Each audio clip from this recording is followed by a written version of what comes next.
maybe it's just because I've been around. Maybe it's just because of the business of it.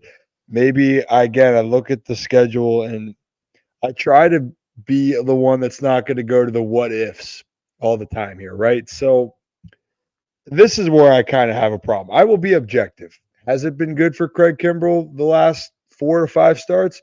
No, I'm not going to sit up here and preach to you all and go, hey guys, he's been great. He hasn't. I do think that there is something wrong personally. He's a guy that, yes, he's a little bit older, and you see that when he is on, stuff wise, what he's capable.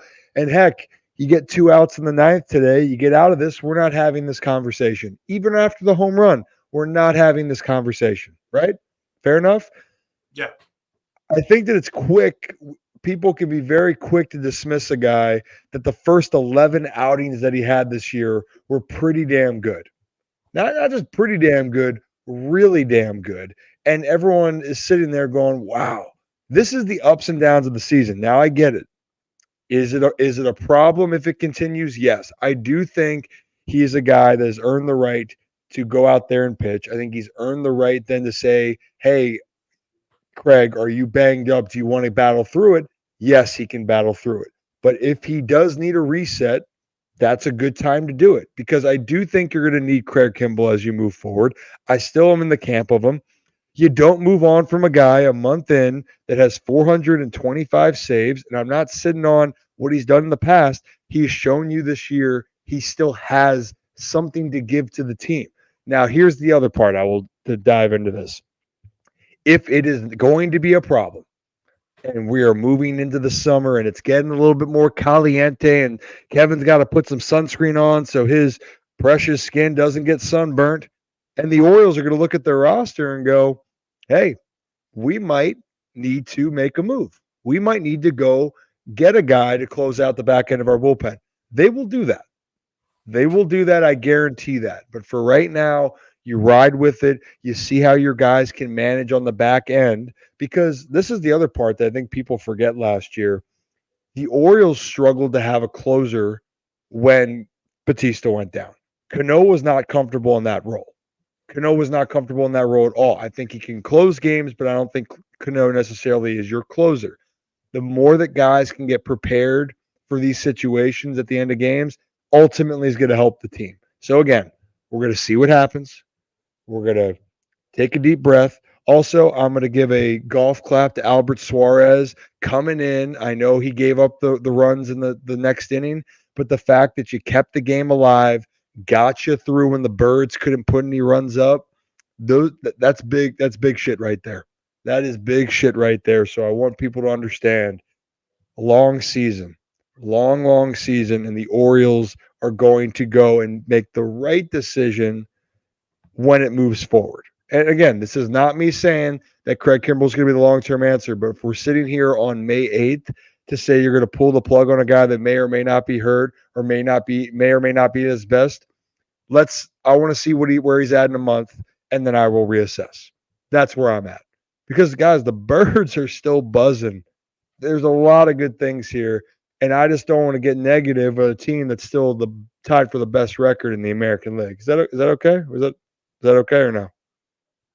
I think at the end of the day, like we've talked about here, the Orioles are winning so you can live with the struggles right now. If it's in a month and he's still doing this, and we're still having these games, these stretches where stuff is not going well, then yeah, I think there's a serious conversation about where do we move from here. But right now, I think they're going to let him, obviously, we already got confirmation from Hyde. He's gonna still be the closer, and he's gonna stick in the ninth. So right now, the best thing we can do is just hope he gets it together because us sitting here saying he sucks, does all that, that's not going to do anything. That's not going to help the situation. So I think it's still I'm still in the camp of it's not been fun, but I would prefer to see if he can figure this out over the next few weeks.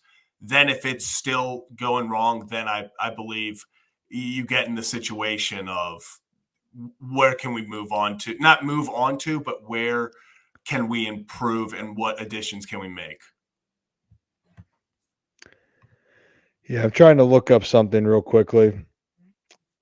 As a whole, yes, I know the Orioles in general have blown 7 saves, and not all of those have been Craig Kimbrel. Okay, so I was going into tonight. It might be 8. I don't even know at this point. But again, Craig Kimbrel's blown 4 saves. Am I saying that's good? No, I'm not saying that's good. But is it something that you still have to keep your mind on as we move forward? Yes, I think that is something you have to keep your mind on as we move forward. But I'm trying to find the dang stat that I wanted to show all of you guys. Here we go. Here we go. Oh, no. Gosh, no, I want the dang pitcher in the situation. Where is it? You guys familiar with Emmanuel Clase with the Guardians? Yeah. Pretty good. Guy throws Yep. guy throws fuzzballs. Oh yeah. And I'm pretty sure I'm trying to find that. I'm pretty sure last year he was near the top of blown saves in all of baseball last year.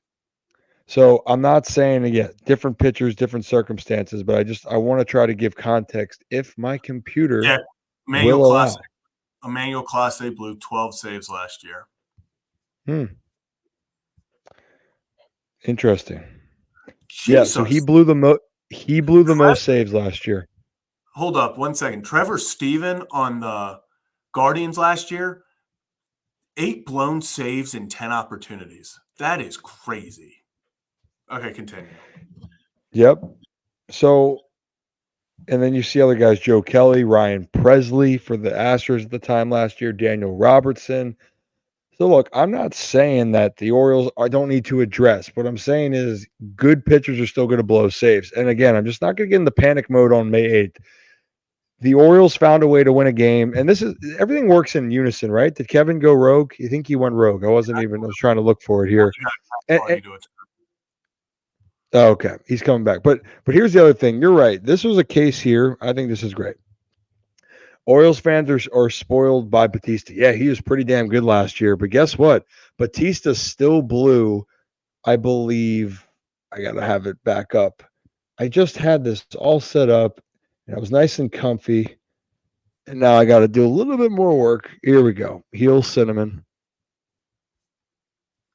Here we go.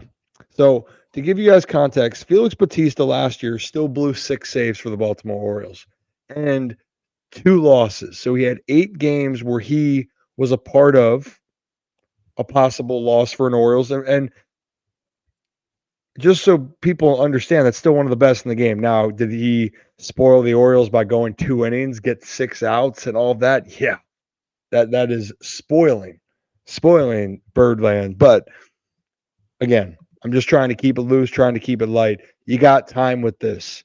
And again, the Orioles are in a better position, in my opinion, than they were last year. You have a more balanced team offensively. I'm feeling very optimistic, and this is why the Orioles are going through stretches. And what I loved last year is that they had the cardiac effect where they found ways to win when they weren't. I love the fact that they blew the game and then they still found a way to win. Like teams can lose confidence when another team comes back. What the Orioles did to teams last year broke team souls.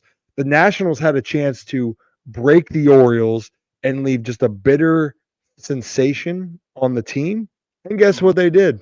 They couldn't do it. They couldn't do it because the Orioles' resiliency was so great. So again, little things to remember, guys, but we're going to be all good.